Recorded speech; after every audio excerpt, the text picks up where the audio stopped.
Je quitte les fjords de l'Ouest avec plein d'images dans la tête. Probablement l'endroit d'Islande le plus sensationnel. Maintenant, direction Akureyri avec au programme 375 km et un retour à la civilisation par la Ring Road.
Bonjour, ça sent la fin du voyage là.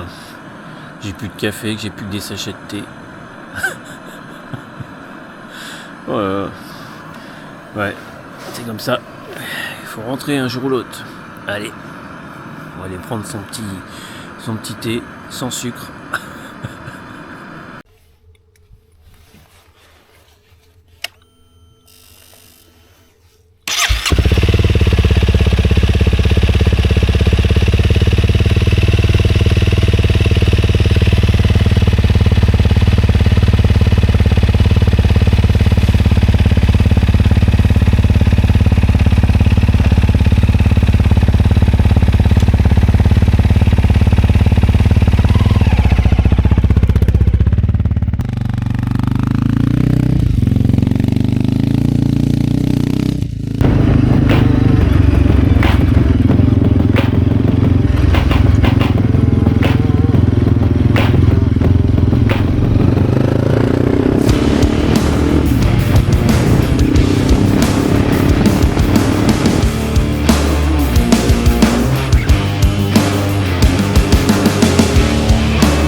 impressionnant. Ah.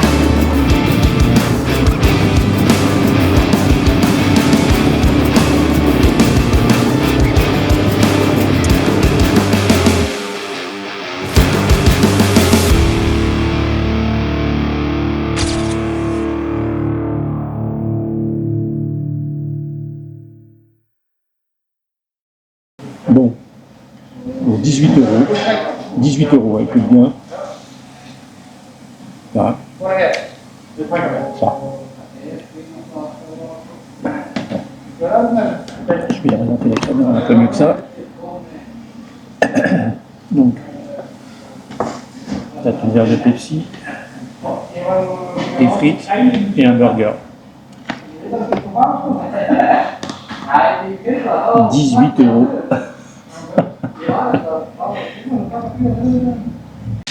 Attention, ça va être l'orgie.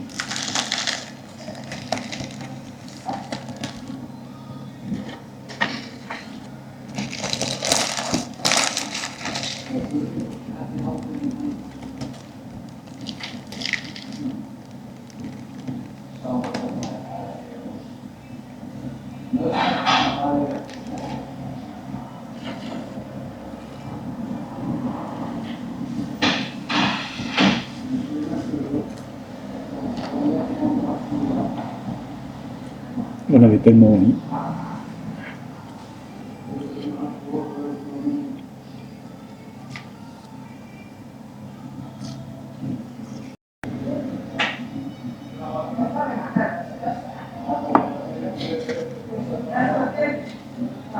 Sans commentaire.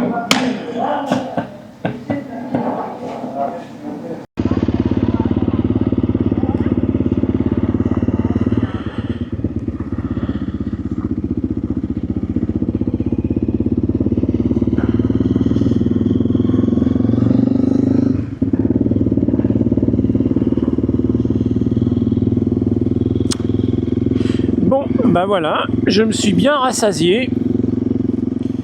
J'ai mangé un bon hamburger avec des bonnes frites. Et là, je crois que je suis ravi. Comme quoi, des fois... Oh, hier, j'avais pas le moral. Putain, la flotte et tout. Cool, c'était pas marrant.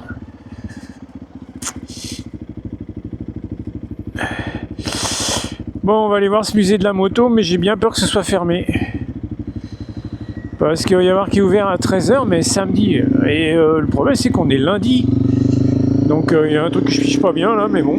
On va aller voir ça. C'est pas très loin, c'est dans 1,7 km, 3 minutes. On va être fixé tout de suite. Oh putain, il m'a fait du bien ce hamburger. Ça fait combien de temps que j'en ai pas mangé? Ça fait... Oh ouais, ça fait pas si longtemps que ça. Le dernier, c'était à la sortie du trek dans le land de Manalogar. Parce qu'on avait bouffé une semaine de lyophilisé, donc on s'était jeté sur les hamburgers et les frites.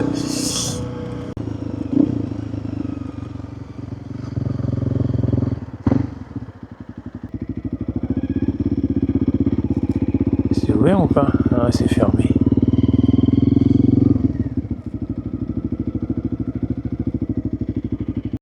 Par chance, il y avait quelqu'un ce jour-là, et j'ai pu visiter ce musée pour moi seul. C'est le seul musée moto en Islande. Il a été fondé par la famille et les amis d'un passionné local surnommé Heidi.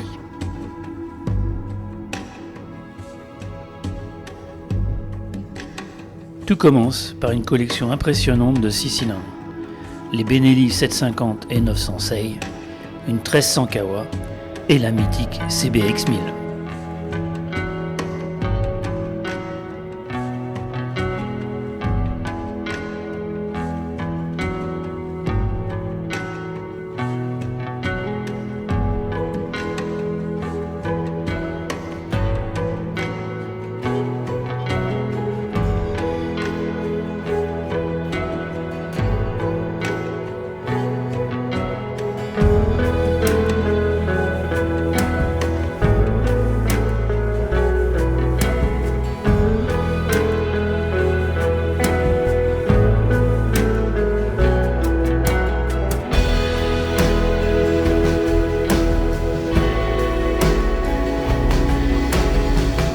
Quelques vieilles anglaises, BSA, Ariel, Triomphe.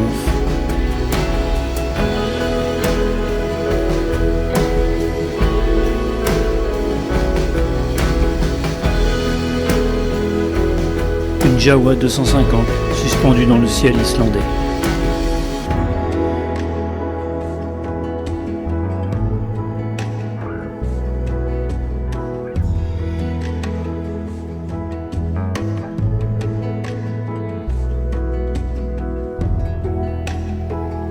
Et bien sûr, une Harley Davidson.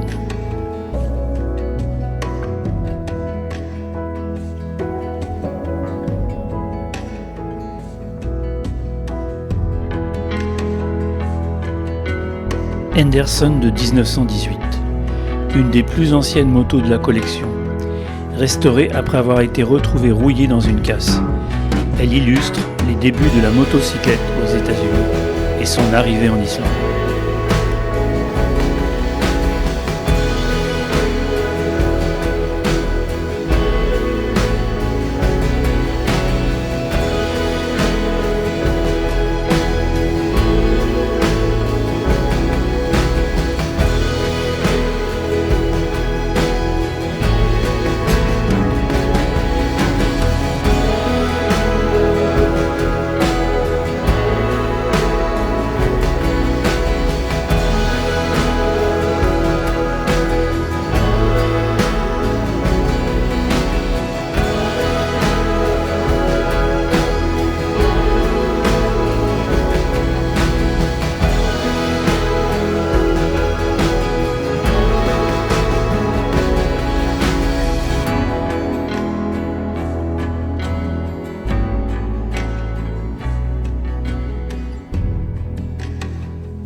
Après cet intermède musée de la moto, je file chercher un camping pour la nuit.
On va quitter ce sympathique camping de Greenivik Franchement top le camping, belle pelouse verte, bon pas forcément droit à chaque endroit, mais comme il n'y avait pas beaucoup de monde, bah écoute, ça l'a fait. Je vais chercher un peu de cash et puis faire du gasoil, enfin de l'essence. Et puis voilà quoi, c'est tout. Je pense que c'est bon.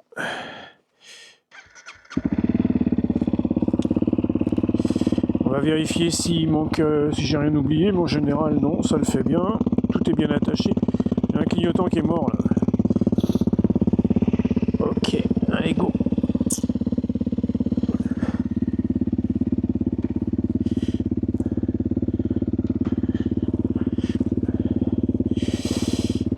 Allez, on est bien installé, on y va.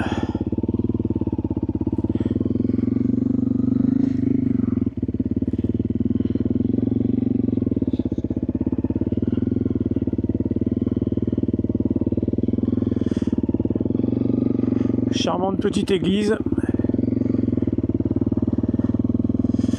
C'était vraiment sympa ici.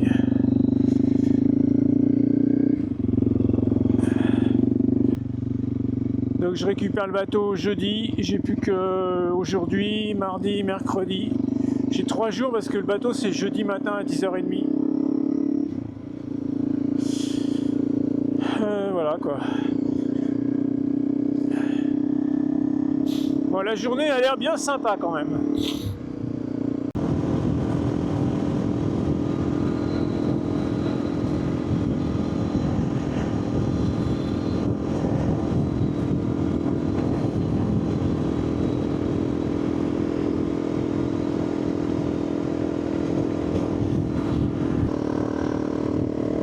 Waouh!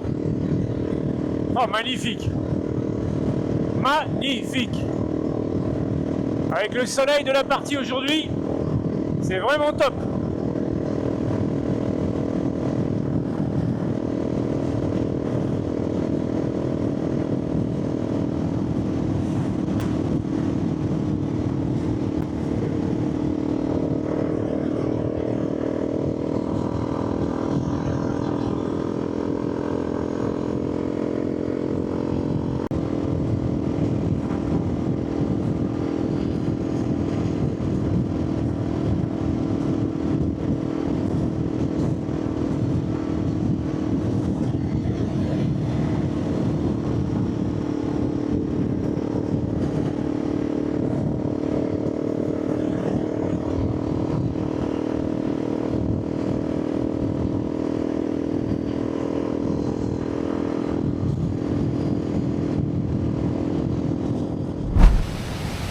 Cascade liée à l'histoire islandaise. Son nom signifie littéralement la cascade des dieux. Selon la tradition, vers l'an 1000, le chef de clan et législateur Sordir aurait jeté dans la chute les statues des anciens dieux nordiques, après que l'Islande ait officiellement adopté le christianisme. Ce geste symbolique marquait la transition religieuse du pays, un moment fondateur dans l'histoire islandaise. Bon voilà, c'était Godafoss. Quand vous voyez le nombre de cars qui passent ici et le nombre de touristes que ça déverse, vous pouvez vous dire, pour faire des plans photos, vidéos et drones, c'est mort. Bon, sinon la cascade est sympa. Et bon, j'ai eu la chance d'arriver avant tous ces gens-là et puis faire descendre au plus bas de la cascade, au plus près. Donc voilà, j'ai eu un peu de chance sur ce coup-là, mais ça n'a pas toujours été le cas, hein, je vous le dis de suite.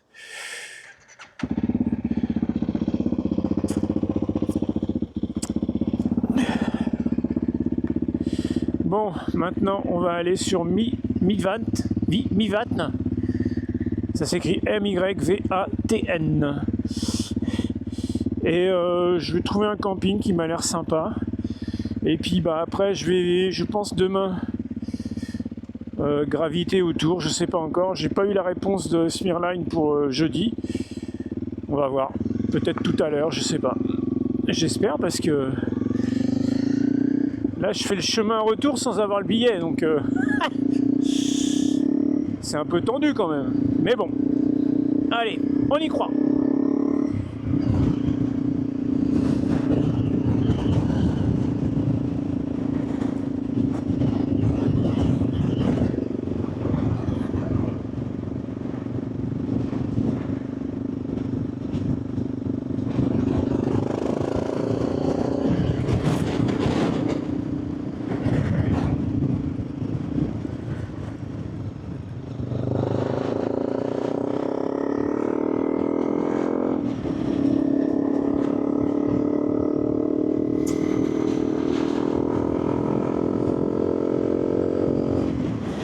temps a encore changé. Il y a moins de soleil, plus de nuages et plus de vent.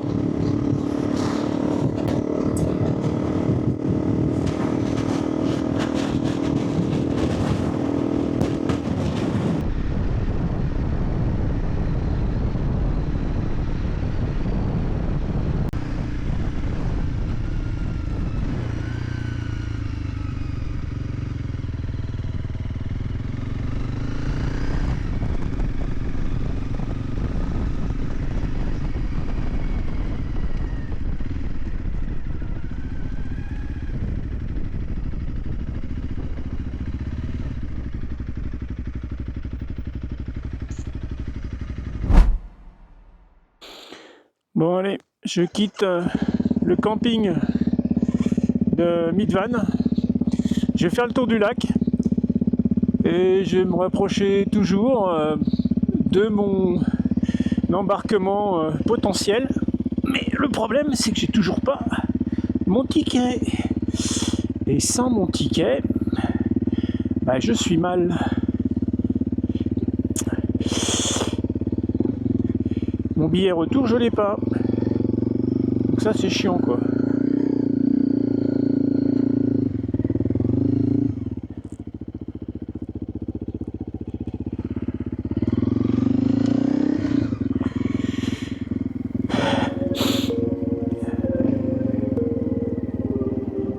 Ce camping était vraiment sympa. Je le conseille. Un des meilleurs que j'ai fait ici en Islande.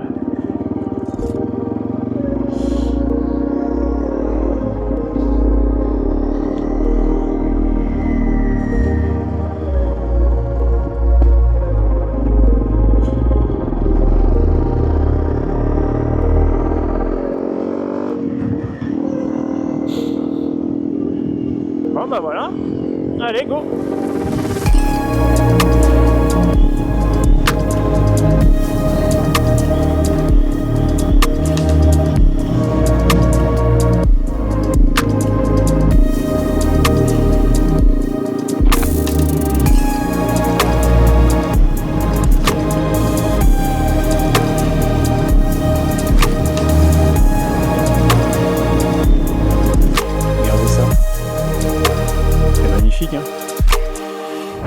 Tout ça, c'est des champs de lave.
Bon voilà, c'était le lac et le cratère de Midvan, ces petits cratères tout sympas.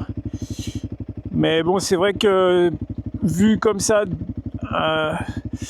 on voit pas grand chose quand on voit qu'il y a des cratères effectivement, mais avec le drone, j'ai vu beaucoup mieux. C'est vrai que avec le drone, c'était beaucoup plus parlant. Donc tant mieux parce que ça va me faire de belles images. Donc là, je remets en charge mon... Comment on appelle ça? Mon GPS. Parce que je vois que j'ai plus beaucoup de batterie. Donc je vais me mettre en direct. Voilà. Et comme ça, c'est cool. Regardez le nombre de moucherons qu'il y a autour. Ici, c'est l'horreur. Je sais pas si vous voyez dans le rétro et tout, mais les moucherons qui sont autour de moi. Les gens ont tous des chapeaux moustiquaires. Donc c'est vivement conseillé dans le coin quand même. Bon allez, quand je roule ça va, mais quand je m'arrête, regarde ça, tout ce que j'ai autour de moi. C'est un truc de fou. Bon allez, on continue.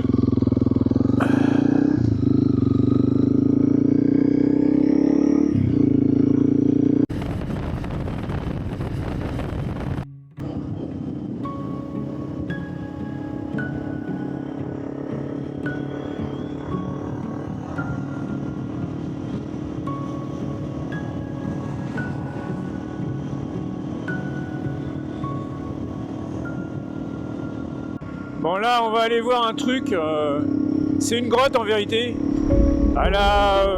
L'intérêt de cette grotte c'est que théoriquement l'eau est bien bleue, c'est une source chaude qui fait environ 70 degrés, mais elle est très connue parce qu'apparemment elle aurait servi à un épisode de la série Game of Thrones. Donc on va aller voir, mais j'imagine qu'il doit y avoir un paquet de monde, donc... Voilà, c'est ça, Jortaja, 2 km. On va aller voir. J'ai un peu de temps devant moi.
Ashverir, la Terre vivante. Ce site géothermique donne l'impression d'atterrir sur une autre planète. Ashverir est un champ géothermique actif au pied de la montagne Namefshol.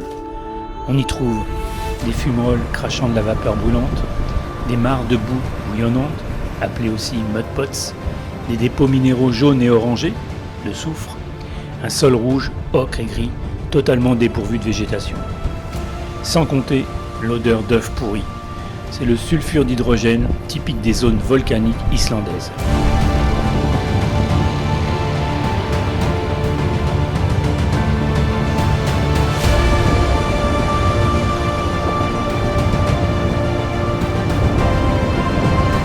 Pourquoi ça boue ici? L'Islande est posée sur la dorsale médio-atlantique. Le magma est proche de la surface, chauffe l'eau souterraine qui ressort sous forme de vapeur ou fait bouillonner l'argile. À Ashverir, certaines zones dépassent les 80 à 100 degrés en surface. On ne quitte jamais les sentiers balisés ici.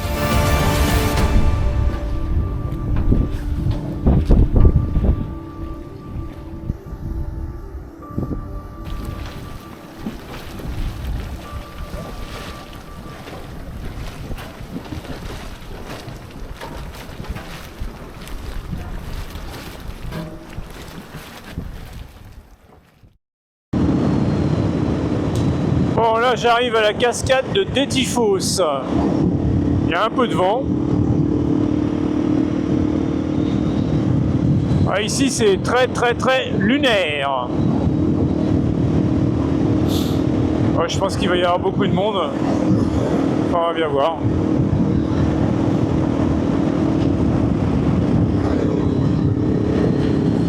Vous avez vu comment c'est tout autour là? C'est carrément la lune. Ah bah tiens. Hop là. Ah oui, ouf, wow, il y a du peuple là. Alors, où est-ce qu'est l'entrée? Que je me mette pas trop loin. Tiens, ici c'est très bien.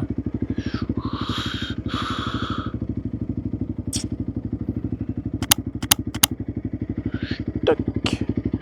Voilà. Nickel.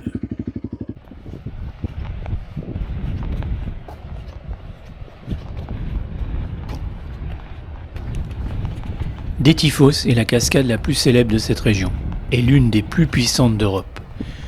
Hauteur 44 mètres, largeur environ 100 mètres, débit moyen 200 à 500 mètres cubes seconde. C'est ce débit énorme qui lui donne sa réputation.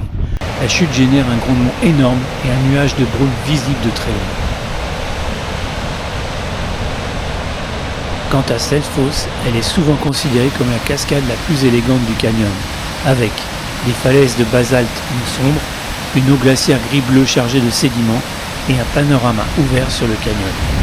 Quand le débit est fort en été, le spectacle est impressionnant.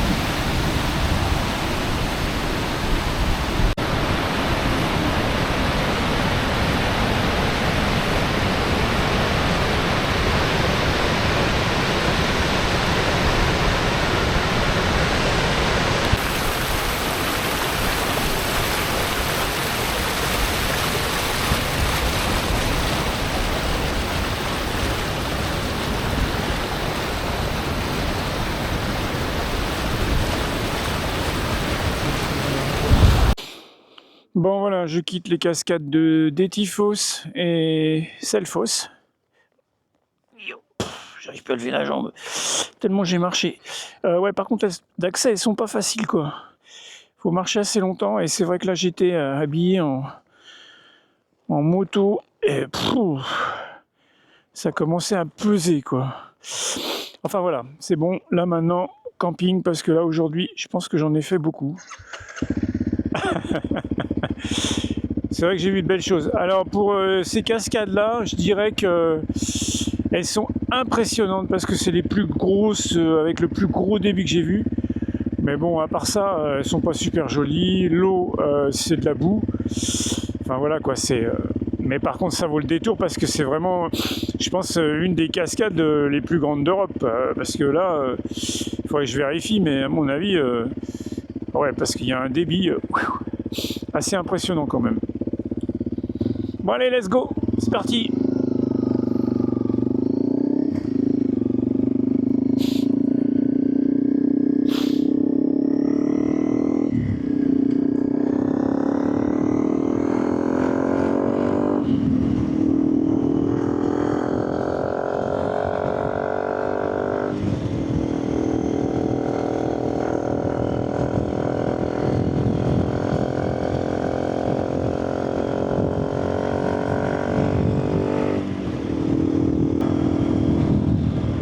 Bon voilà, il me reste 52 minutes, 68 km pour arriver au camping. Et puis demain, bah, on va se rapprocher du bateau. Hein.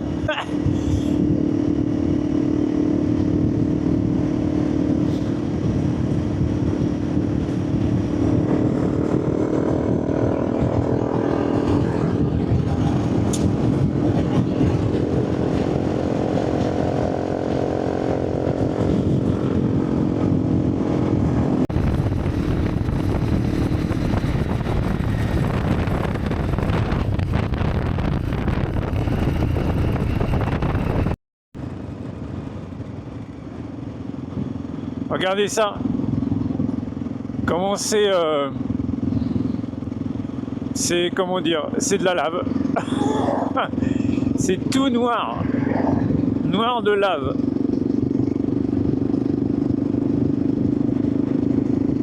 Avec les montagnes au loin là-bas. C'est impressionnant.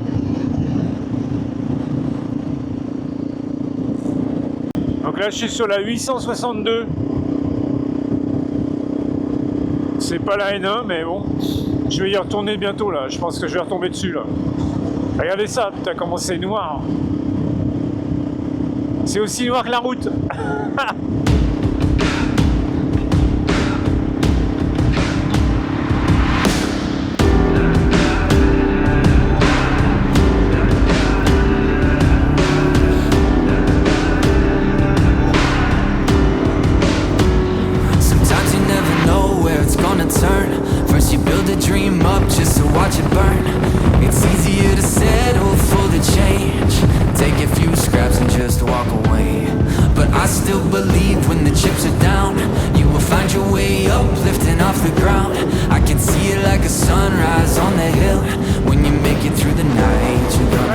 De folie. Hold on, you got this. All that you wanted is on the other side, and you're gonna find that it's rough and it's wild, but it's worth every mile. And when it burns inside your soul, that's how you know that you're on the road.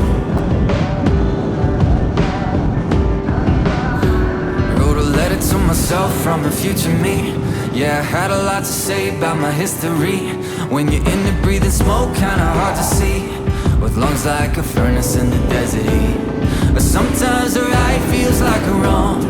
Sometimes you're gonna sing the saddest songs, but look back up when you trip and fall, cause a view from here is kinda worth it all. Hold on, you got this. All that you wanted is on the other side, and you're gonna find that it's rough and it's wild, but it's worth every mile. And when it burns inside your soul, that's how you know that you're on the road. That you're on the road.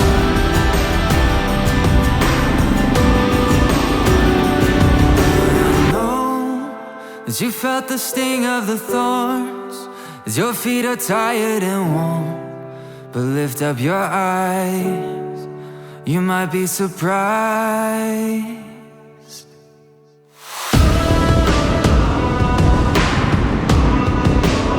I know it feels like, I know it feels like, I know it feels like. Hold on, you got this. All that you wanted is on the other side, and you're gonna find that it's rough and it's wild, but it's worth every mile. And when it burns inside your soul, that's how you know that you're on the road.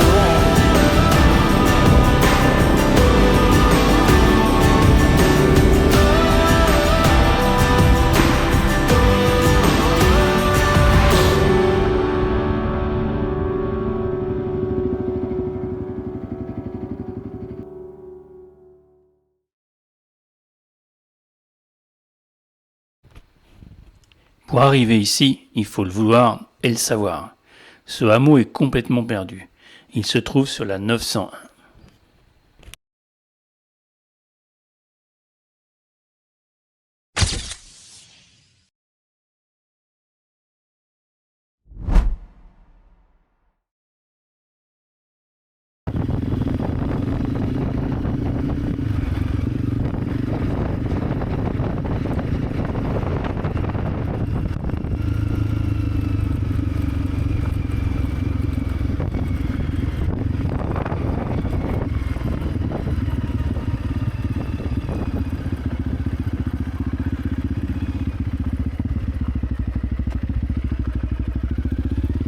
Voilà, ça sent la fin.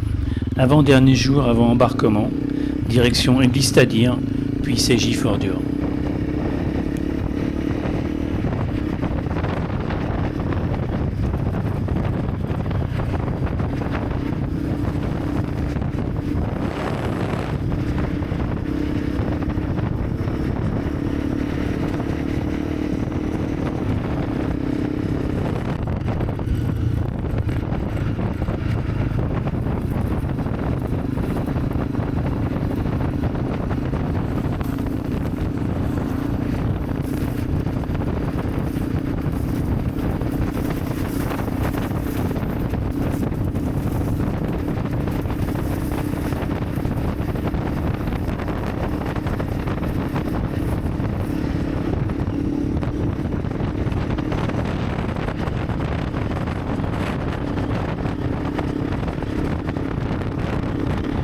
Bon, voilà, la boucle est bouclée. Je prends le bateau demain matin. Et puis là, voilà, je me retrouve sur ces fameux cubes que j'ai vus quand je suis arrivé. Alors, c'est une œuvre artistique, on va dire. Mais bon, c'est pas ce que j'ai retenu de l'Islande. Je vais vous parler des points positifs, puis après des points négatifs. Alors ici déjà, la diversité des paysages, c'est incroyable. En moto, c'est à faire absolument, ça vous permet d'aller partout, ou alors d'avoir un 4x4 et puis une petite cellule aménagée dessus.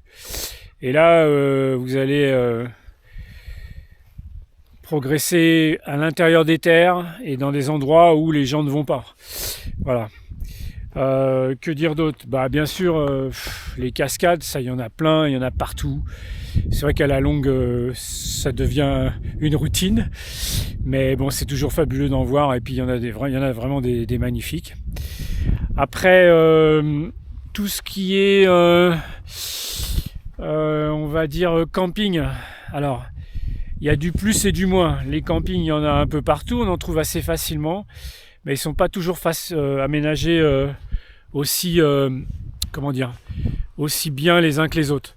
Il y a des campings où vous avez une douche pour hommes, une douche pour femmes, des fois pas d'eau chaude et que de l'eau froide. Des fois vous avez 2 ou 3 douches par sexe et l'eau chaude. Donc ça dépend des campings.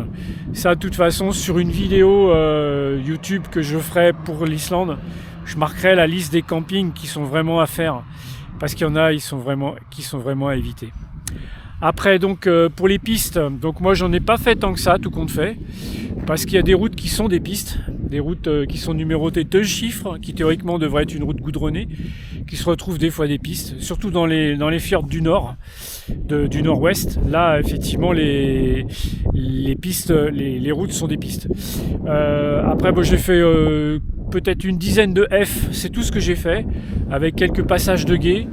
Il y en a certaines où j'ai fait demi-tour, parce que je sentais pas le guet. Par exemple sur la F206, si je me rappelle bien, pour les cratères de Laki, j'ai fait demi-tour, il y avait trop de courant et donc je l'ai pas passé. Bon, c'était pas mal quand même, la piste était bien, mais les cratères de Laki, je les ai pas vus. Voilà, donc après, que dire, il faut venir quoi. Il faut venir pour voir s'il n'y a pas à chier. Après, les points négatifs. Le premier point négatif que je vais citer, c'est la météo. C'est horrible. Parce que, moi je campe, parce que le budget il est serré.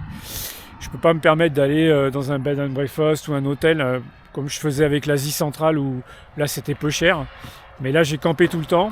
Pour vous donner une idée, le campement c'est entre 15 et 30 euros. Avec une tente, la moto et moi-même. Pour un hôtel ou chez l'habitant, c'est entre 100 et 150. Donc vous avez vite fait le calcul, c'est la tente. Alors il y a eu des nuits froides, il y a eu des nuits pluvieuses. La météo, c'est bizarre. Il y a des fois il va pleuvoir toute la nuit. Mais quand je dis pleuvoir, il pleut quoi. Et le lendemain matin, vous avez pas un soleil, mais ouais, c'est comme ça. Donc il fait 10-14 degrés. Bon, en bécane, c'est bon, vous êtes couvert, ça passe bien. Puis la moto, quand il fait trop chaud, de toute façon, c'est pas bon. Enfin, c'est pas bien. Voilà. Donc ça, c'est le point négatif. Bon, la bouffe, bien évidemment, c'est pas top non plus. Bon, ça, après, dans les grandes surfaces, on arrive à donc il y a 3 grandes surfaces. Il y a Bonus, il y a Netto, il y a Kranboudin. Il y a Vendboudin, mais ça c'est pour les alcools, et Kranboudin pour les. Donc, là, ça se vaut. Le moins cher, c'est quand même Bonus et Netto. Bonus. Bon, moi j'achetais mon Coca tous les jours parce que bon, je peux pas m'en passer. Je suis un peu accro. Et puis après, je prenais du thon, je prenais du riz, je prenais des pâtes. Des fois, je prenais des pots tout faits, des nouilles chinoises, enfin des trucs comme ça. Là, vous en tirez après. Là, ça reste à peu près abordable et ça coûte pas très cher. Donc ça, c'est le point négatif. L'essence aussi. Bon, l'essence, c'est cher. Après, bon, moi, j'ai une petite moto, donc je consomme pas beaucoup. Je veux dire que l'essence, je m'en foutais un petit peu à la limite. J'ai pas cherché à savoir quelle était la station la moins chère. Il y a un site qui propose le prix des stations en temps réel. Pareil, je le mettrai en commentaire en dessous. Ça peut être utile pour ceux qui veulent vraiment gagner de l'argent sur l'essence, enfin disons ne moins en dépenser. Que dire d'autre encore? Donc le camping, le couchage, la bouffe, l'essence. Après les Islandais. Alors les Islandais sont pas des gens très très ouverts. C'est compliqué de discuter avec eux. Pourtant moi je suis tout seul.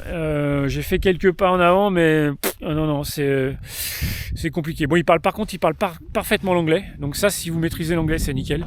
Parce que ici c'est la culture. Les gamins, tous les gamins qui bossent dans les grandes surfaces et tout, ils parlent anglais couramment. Donc ça peut être un plus. Français, n'y comptez pas. Voilà. Après la moto.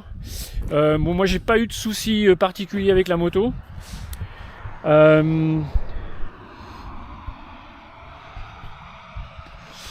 Sauf la chaîne. J'ai une chaîne qui est pourrie. J'espère pouvoir rentrer. Je sais pas si je vais. Attendez. Ouais, donc le souci, c'est la chaîne. Ouais, j'ai des points durs partout. J'ai eu beau l'agresser, tout ça. J'espère qu'elle va me faire le retour jusqu'en France.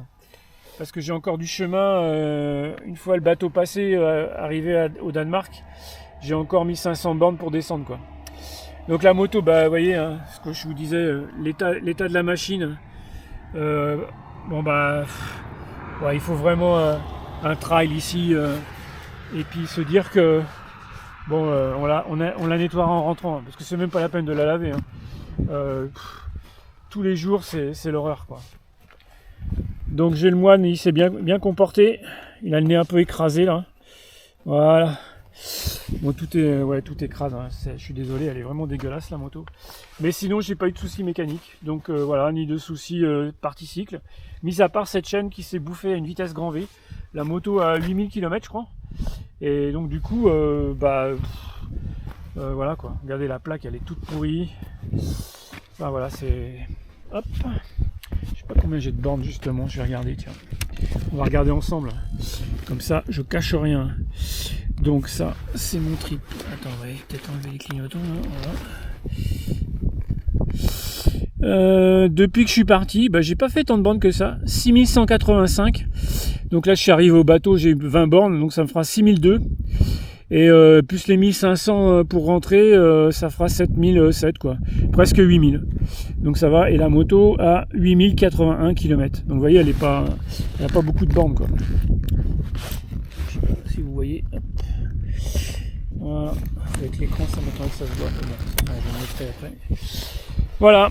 Donc c'est peut-être un peu marrant que je refasse le bilan ici, mais quand je suis arrivé le premier jour, il flottait, il faisait froid, c'était horrible, et je me suis arrêté là. Et donc, voilà, c'est marrant de revenir à cet endroit où là, ce coup-ci, il fait beau. Enfin, il fait beau. C'est couvert, mais il pleut pas, quoi. Et il fait pas froid. Voilà. Donc, si j'ai oublié des choses sur ce road trip incroyable, j'ai qu'un conseil à vous donner. Allez-y, foncez. L'Islande, c'est magnifique. Mais n'y allez pas pour une semaine, quoi, parce que c'est pas la peine. Vous verrez rien de l'Islande, vous allez aller dans le cercle d'or, et il y a plein de touristes, plein d'asiatiques, plein de bus, et c'est pas la peine. Si vous venez en Islande, il faut au moins partir 3 semaines, voilà. Et encore 3 semaines, c'est juste. Moi, vous voyez, je suis resté 1 mois. Ouais, 1 mois, parce que là, je suis obligé de rentrer plus tôt pour une des causes familiales. Mais je suis resté 1 mois et j'ai pas tout fait. J'ai surtout zappé un peu le nord, ce qui est dommage. Mais bon, j'avais fait une semaine au Féroé avant. Mais ouais, si vous pouvez, faites 3 semaines, 1 mois. C'est le minimum pour l'Islande. Parce que vous ne reviendrez pas de sitôt, parce que déjà, c'est pas donné pour venir. Avec son véhicule sur le bateau, c'est excessivement cher. Et puis, je vous dis, louer une voiture ici, et puis, en partant de Keflavik, là où est l'aéroport, ça doit être hors de prix aussi. Bon, j'ai vu quelques Français qui l'avaient fait. Ils ont loué 3000 balles la bagnole, ils sont restés 1 semaine, 15 jours, mais c'est pas assez, quoi, c'est pas assez. Voilà, allez, je pense que j'ai fait un bon bilan. S'il y a besoin, je compléterai à la maison. Allez, j'ai 48 heures de bateau qui m'attendent. Bye!